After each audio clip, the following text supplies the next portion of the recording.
الحمد للہ وکفی وسلام علی عبادہ الذین اصطفی۔ حدیث نبوی۔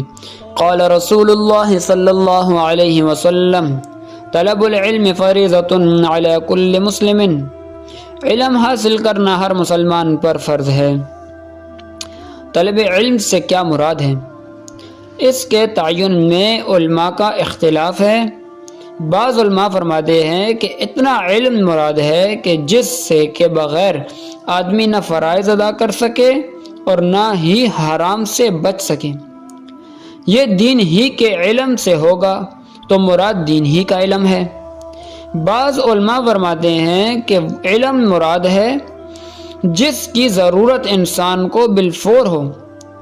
بعض کے نزدیک اس سے مراد اخلاص ہے کہ اس کے ذریعے وہ نفس کی برائیوں کو مثلاً کینہ، حسد، تکبر وغیرہ کو اپنے سے دور رکھے۔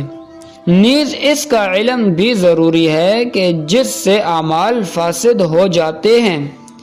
امام مالک رحمہ اللہ نے اس حدیث کے بارے میں فرمایا کہ اتنا علم حاصل کرے کہ اپنے دین سے فائدہ اٹھا سکے۔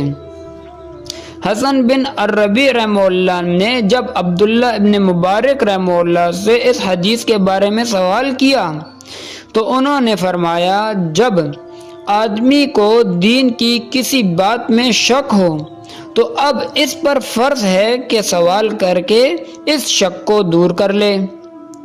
ان تمام اقوال کے درمیان کوئی تضاد نہیں، سب ہی مراد ہو سکتے ہیں۔